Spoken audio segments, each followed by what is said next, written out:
بینەرانی عزیز و خۆشەویستی ڕادیۆ تەلەڤیزیۆنی سلێمانی لاڵقەیەکی نوێی بەرنامەی کەلتوری هەڵبژاردن هاتینەوە خزمەتتان. ئەم ئەڵقەیەم شەوی ئەم بەرنامەیەمان تایبەتە بە کۆمەڵناسی هەڵبژاردن.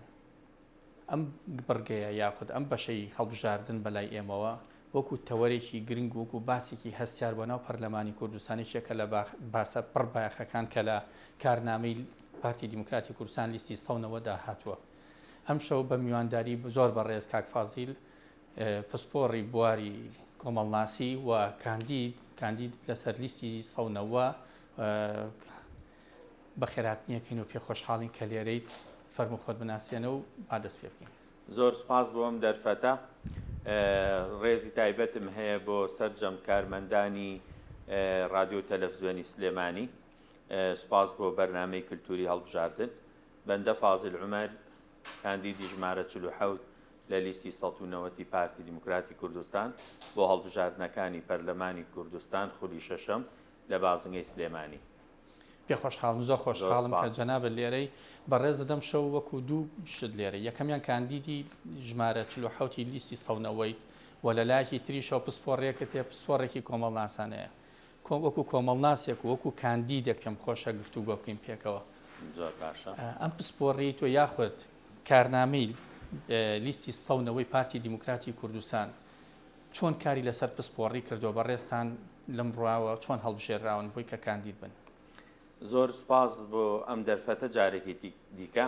هەڵبەتە لیستی 190 پارتی دیموکراتی کوردستان خاوەنی بەرنمەیەکی کارە بۆ هەڵبژاردنەکانی خولی شەشەمی پەرلەمانی کوردستان کە ئەتوانین بڵێن بە شێوەیەکی گشتی سەرجەم ئەو ڕەهەندانەی کە پەیوەندیان بە ژیانی سیاسی و ئابووری و کۆمەڵایەتی و کلتوری هەیە لە هەرێمی کوردستان لە چوارچێوەی ئەم کارنامەیەدا جێگەی کراوەتەوە بە تەرکیزەوە بە شێوەیەکی بابەتیانە و واقعیانە مامەڵی لەگەڵا کراوە و بە تەئکید هەوانەی کە لە لیستەکەدان لە خوشکوبراکانی ئێمە بۆ سەرخستنی لیستی 190 پارتیمان بە تەئکید هەر یەک لەوانە خاوەنی تایبەتمەندی و هەڵگیری جۆرێکە لە پسپۆڕی کە ئەتوانێت کۆی ئەو کارنامە و بەرنمەیە کە پارتیمان خستوێتی ڕوو لەم پرۆسەیەدا لە ڕاستیدا کاری لەسەر بکات لە ئایندەی کاری پەرلەمانیە. کاندیدی ژمارە 47 لەسەر لیستی سەونەوەی پارتی دیموکراتی کوردستان بەڕێزت پسپۆڕی تو لە بواری کۆمەڵناسیە. ئەم پسپۆڕی تۆ چه خزمەت بە بواری کاری پەرلەمانیە کاویا بەڕێستان وەکو هەم کادرێکی حیزبی و هەم کاندیدێکیش و هەم پسپۆڕەکەشتان کە پەیوەندی بەم باسی ئێمە هەیە چه خزمەتێک بە پەرلەمانی کوردستان دەکات؟ بەڵێ لە ڕاستیە یەکێک لەو بوارانەی کە پێویستە لە پەرلەمانی کوردستان ڕۆڵ و دەرفەتی پێ بدرێ بۆ پڕکردنەوەی بۆشاییەکان لە ڕاستیە بە بڕوای ئێمە خاوەن پسپۆڕانی بواری کۆمەڵناسین، چونکە ئێمە زانین لەو لیژنە هەمیشەی و لیژنە لاوەکیانی کە لە پەرلەمانی کوردستان هەیە هەندێکیان پەیوەندی ڕاستەوخۆیان بە ژیانی کۆمەڵایەتی خەڵکەوە هەیە. ئێمە لیژنەمان هەیە تایبەتە، لیژنەی کۆمەڵایەتیمان هەیە، کۆمەڵگەی مەدەنیمان هەیە، خێزانمان هەیە، تایبەت بە با بڵێن لیژنەمان هەیە تایبەتە بە ئافرەتان کە هەموو ئەم لیژنانە بە شێوەیەک لە شێوەکان دەتوانرێت لە ڕێگەی کۆمەڵاسەکانەوە دەوری گرنگ و کاریگەر بجێڕن لە سەرخستنی کۆی ئەو لیژنانە لە ڕێگەی پێشکەشکردنی پرۆژە یاسا و چاودێریکردنی ئەدای حکومڕانی لە پەیوەند بەم سێکتەرانە و بە قەناعەتی ئێمە اختیارکردنی کۆمەڵاسەکان لە لیستی 190 پارتی دیموکراتی کوردستان بە تەرکیزەوەیە واتە عەشوایی و هەڕەمەکی نییە بەڵکو وەکو پێویستی و بەشێک لە پێویستی مامەڵی لەگەڵ کراوە. لە تەوەری دوانزەی ئەم کارنامەی لیستی سەونەوەی پارتی دیموکراتی کوردستان لاپەڕە 28 باسی مرۆڤ سەنتەری کراوە.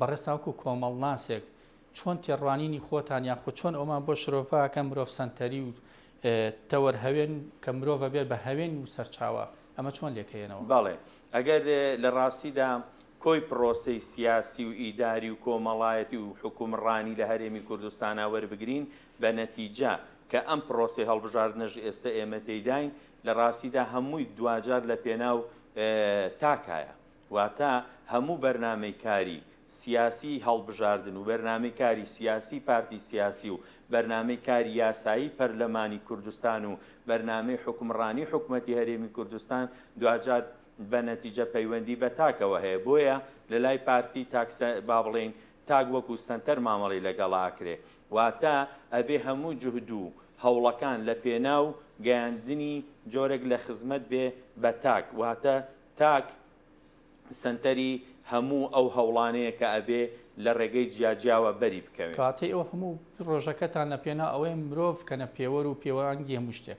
باڵێ بە تاکید هیچ حیزبێکی سیاسی لۆژیکی نییە، هیچ پرۆسەیەک مەنتەقی نییە ئەگەر تاک تیا سنتەر نەبێ، چکە دوجار تاک پێکهێنەری و با بڵێن بنیادی کۆی موئەسسەساتە لە خێزان کە وەکو یەکەیەکی کۆمەڵایەتی بچوو تا ئاگاتە کۆی سیستمی حکومڕانی تاک ڕۆڵی کاریگەر و بەرچاوە گێڕێ لە پرۆسی تەواوکاریدا.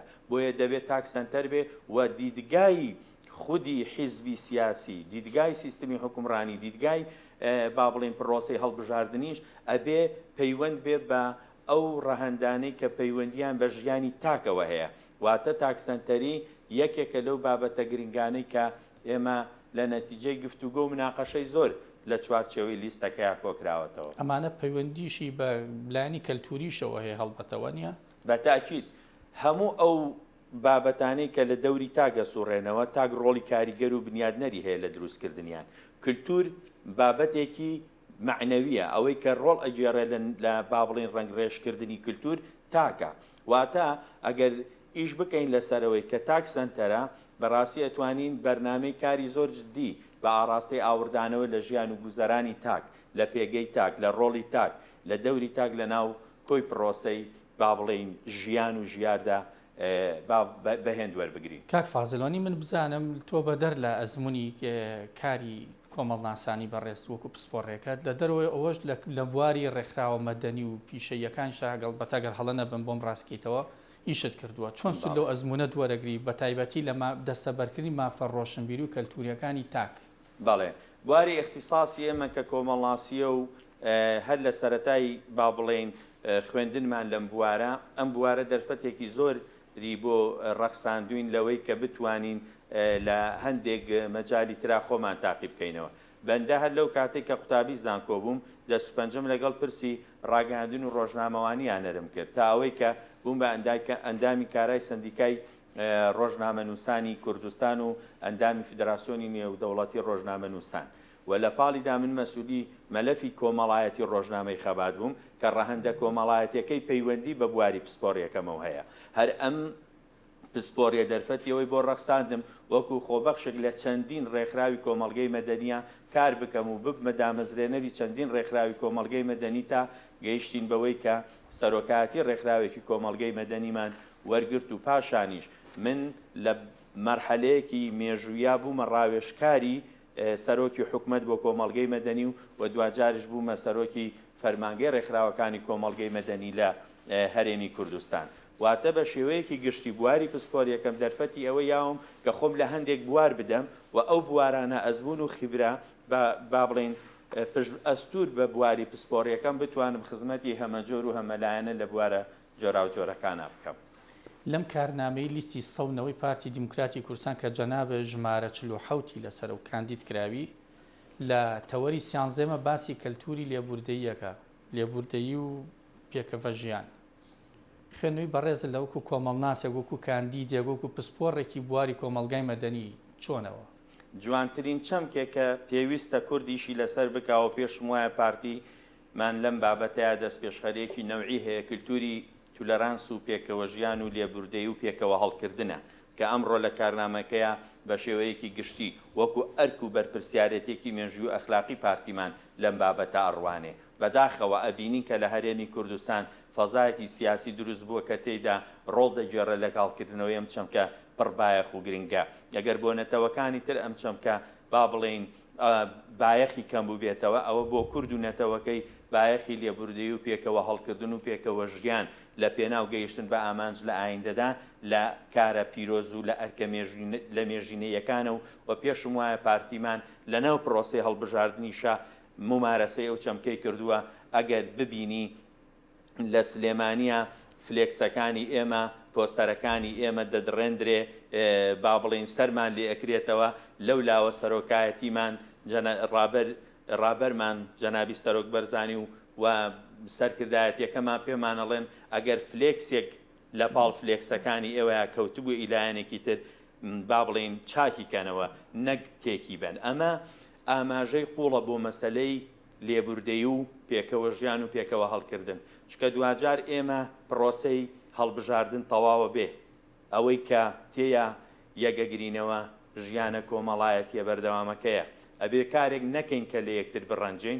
بۆیە پرسی لێبوردەیی پێکەوە هەڵکردن پێکەوە ژیان لەو پرسانەیە کە پێش هەموو لایەنێک پارتیمان خۆی بە مەسئولیە زانێ. کاک فازڵ من ترسێکم هەیە بە پێم توموتیژیەک لە زبر دەربڕین لە زمانە لە گزارشتەکانە هەندێک حاڵەت بەدیەکەم بنم پرسیارە بۆی لەبەر ڕێستەکەم بە حکمی پسپۆڕێکەت و ئەم ئەزمونونەکەشت ئەمێ بزانم چۆن ڕێگری لەوەک ئەگەر هاتو ئەم زمانە زبرە ئەگەر ئەم سەناجۆرانە کەوتە ناو پەرلەمانەوە بەڕێزت هیچ وەکو کەس چاکم لێرە هەمووکو لیستەکەش و هەمووکو ئەوی کە کاندیدێکی چوویتە پەرلەمان چۆن دەست بۆ ئەم بابەتە ئەبێ یان چۆن کاری لەسەرەکەی. لە ڕاستیا جەناب تزانی کە پرۆسەی هەڵبژاردن پرۆسەیەکی سیاسیە بەڵام لە پێناو کۆمەڵگا واتە ئێمە وەسیلەیەک بەکارهێنین کە هەڵبژاردنە بۆ با بڵێن دامەزراوەیەکی وەک پەرلەمان و ئەم پەرلەمانە دوجار سەرۆکایەتیەکان دیارریە کە هەمووی لە پێناو کێ لە پێناو کۆمەڵگا. بۆیە زۆر گرنگە ئێمە ئامانجە سەرەکیەکە کە کۆمەڵگا و ژیانە لەناو ئەم کۆمەڵگایەدا لە بیری نەکەین لە بەرخاتری مەوقیف و لەحزە، چکە ئەزانین کە پرۆسەی هەڵبژاردن یەک مانگە ئەگەر زۆر بڕوا یەک مانگە دوای ئەوە ئێمە ژیانێکی کۆمەڵایەتی ئەبەدیمان هەیە بەیەکەوە. ئەوەی جەناب تێڵێ هەر یەکێک لە ئێمە پشتبەست بە فەلسەفەی بارزانی نەمر و ڕێبازی پارتیمان بە تەئکید جیاواز لە لایەنەکانی تر ئێمە لایەنی چاکسازی لایەنی مصالحە ئەبی نەک لایەنی تێکدان و بچووکردنەوەی ڕۆڵی یەکتر لە ناو پەرلەمان. ئێمە لەبەرەوەی بەرپرسیار و مەسئولی یەکەمین لە قەزیەکە و خۆمان بە خاوەن یێزانین بەڕاستی ئەبێ زۆر بەلامانەوە تەبیعی بێ کە ئەڵێ پەڵی بەرد بۆ پەلی بەرزە.